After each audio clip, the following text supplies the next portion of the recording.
or also sometimes people want to build private crossings over, the rivers or creeks. And we do permit private bridges like that. And what we want to do is making sure that if they're doing something like a low water crossing, that they're putting enough culverts in it that it's going to still pass water, that you're not creating a big ponding effect, until you get to the point where the water goes over and things like that. But it's not, I don't know, to me those kind of permits are not overly arduous to do. But what if somebody in that same area we're talking about, the A area, somebody wanted to modify or improve or put in a new pond? A new pond? Yeah, where they are actually increasing the water storage capacity or changing a pond that's in there. Would that require any type of permitting? Technically, as far as the FEMA ordinance goes, anything that you're doing to change the grade or anything like that, yes, it probably would require permitting. I don't know that I've ever. Most of the time, people don't have their ponds actually in a floodplain. Most of the time, it's going to be a little bit up, or further. Because even the floodplain is right around a creek or river. I don't know. I'm sure it could happen. That's not something that I request for a lot. More often, I have people that want to remove gravel and things like that from the stream. Well, I'm looking at our floodplain maps. They run the hazard areas up to small tributaries of the rivers. Yes. And often, I think, we locate ponds in areas where water flows down to the river. You locate it up above to catch it, and I think quite a few of those would be in that area. And as I read the ordinance, you would be required to get a permit to do that, to make any modification or change if it lies in that hazard area, and you're going to alter the water flow in any way, like a fence or. And what I'm really asking is does FEMA put any pressure on you to require permits for this or look into this? Or they haven't, and actually that's a really good example of something that I think that 911 address applications on the catch. Yeah. And no, I've never had FEMA ask me about that once. And I see what you're saying. I mean, generally it seems to me, unless you're, I don't know, like something like a pond, to me it's not going to change your flooding patterns that much. The potential for it to change your flooding patterns are pretty small. Like basically, when you're catching water temporarily, so it's going, down. But most ponds have, that overflow at some point. At some point, if you have flooding, that water is basically running straight to the ditch. If you have a lot of water, and so I don't know that the part that's been detained. I don't know that that's going to have a significant impact on what these 100-year flooding areas look like on this map. And I don't know what kind of literature FEMA's been showing you. I mean, I really don't know. I've actually, our county was already in it when I started, so I don't know what their stuff that they pass out to get you on board or whatever. Once you have a flood development ordinance, Arkansas, which I think this is actually a good push, they kind of made a push over the last 5 or 6 years to get all the communities to have a very similar type flood ordinance. They have like a state model ordinance, and we adopted that with a couple of changes, that didn't work for our county. But basically in that ordinance, they tell you, your responsibilities as a floodplain administrator is that, you're trying to keep things safe from flooding. You're trying to keep these maps valid, right? Because these are the maps that show the current flooding patterns at whatever time. I'm not going to say they're always correct, because I have lots of people that tell me, this is a crazy map. Parts of this never flood or whatever. But, I mean, that's your general goal, is to keep these maps somewhat relevant, so you don't have developments that are creating things that are really changing these patterns, because people are relying on these maps to tell where's a good place to build my house or my chicken houses or whatever. This is an area that's prone to flooding, and so if you just let anything happen in that, then obviously the validity of those maps at some point is probably going to be less than it is now.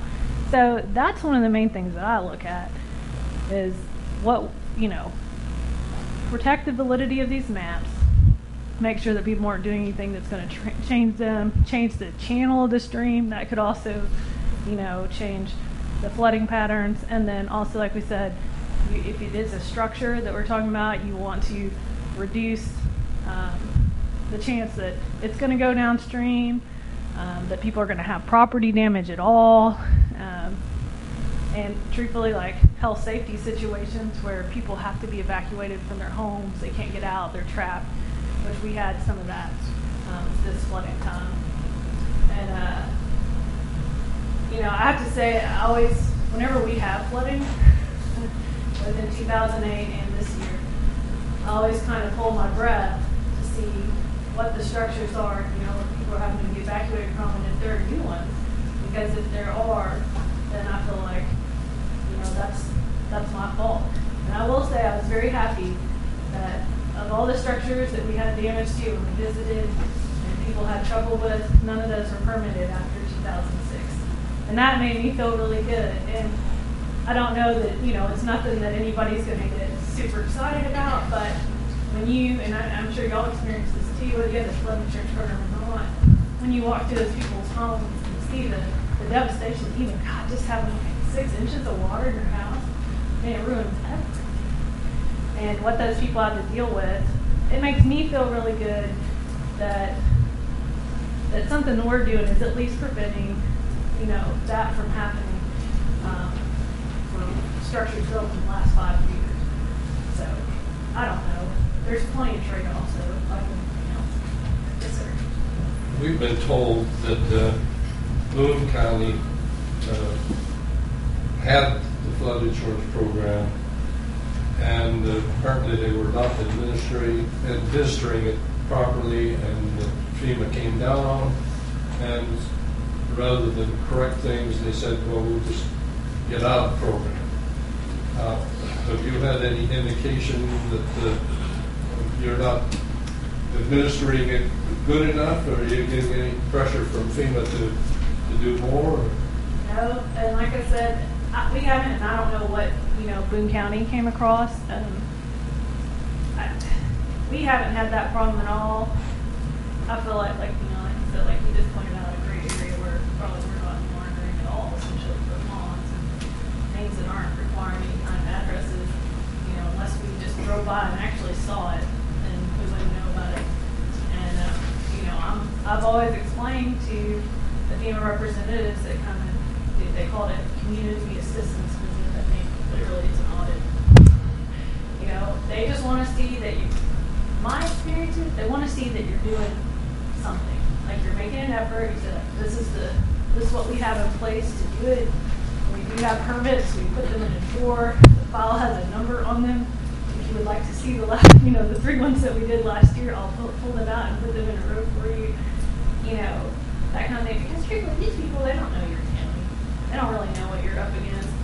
And the only exception I can think of to that, in my experience, and truthfully, probably nobody from FEMA is ever going to stand up here and talk to you like this because they probably can't, if you understand what I'm saying. Their jobs don't allow them to. But the only thing I could say is that if you had something catastrophic happen, like, I've heard of people get, like, somebody let them build a Walmart store in the floodway. I was trying to remember this was somewhere in southern Arkansas. And they basically rerouted the big stream channel around the Walmart pad and did not get it permitted. Well, yeah, that community got put on probation for that. That's a pretty big thing. That's not like somebody reshaped their pond on Saturday, So, and I don't know what Boone County. So to me, as long, like I said, in my experience, and I could be wrong, I might come back next year and tell you I got thrown out of the program or something, but in my experience, if you can show them that you're trying to do something, that when you find issues, you try to address them, that you understand what's reasonable. I mean, I've told people before, I was like, we're not getting a canoe and riding up and down the county floodplain. Like, it's not going to happen.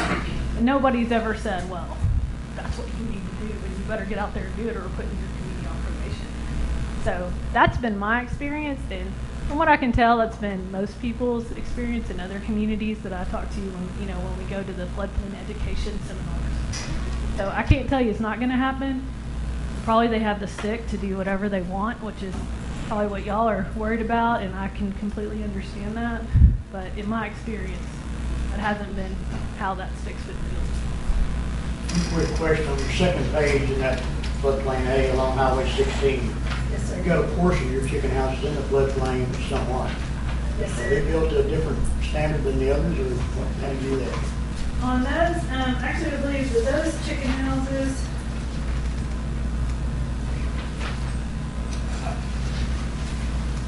I don't actually know the answer to that. So I'm gonna put that on there. We have lots of things that are pre-firm structures. Like, basically, we know that like everything that happened before you joined the program was a pre-firm structure. Right? So you're not responsible for that. I could look that up and get back to you. That'd be some of the JP's questions. A lot of them got chicken houses that may or may not be in these. I don't know if they'd be built to a different standard. Yeah, and I'll tell you, it is a different standard, and there's different levels of insurance. Like if you are a pre-firm structure, and you can get basically, because flood insurance basically wasn't available to you until X point in time, and you're actually eligible for basically a cheaper type of insurance because it's kind of like not your fault that you didn't get insurance. And that seems to work pretty well. The only time that I've run into things that really concern me about that was when they update your maps. Because we had an update in 2008, spring of 2008. There are some catches, and I think, the spider webs or whatever people talk about that things to worry about. There are those things in there. Like they had this specific rule that I didn't find out until like a month before they passed their new maps, that they had actually two levels of pre-firm structures. One that was infirm, that stands for whatever insurance rate maps or flood insurance rate maps. And one is kind of like the level where you as a community join, and the other one is pre-firm. I don't know what they call it, pre-firm A and pre-firm B, is where they have like when the first map for your community was created, not irregardless of whether or not you were a participant or not. And they were recategorizing people as far as insurance.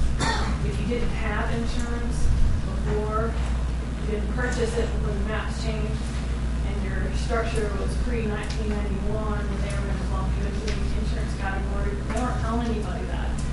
And the only way I found that out was kind of accidentally when I was trying to get an answer to another question from somebody at FEMA Region 6, and they happened to say that, and I said, what? And they told me, and I'll tell you, there are things like that are in there. And I don't know what to say about that, except that, I don't even think it's just inherent in government. I think it's just across the board. We live in a really complex society, and there's a lot of things at play, and there are going to be things come up periodically. I think you are going to be surprised by the answer, spider webs and whatnot. And I think that you're just going to have to weigh as a community whether or not, I think that if you keep your personnel well trained, for the most part, you're going to catch most of those.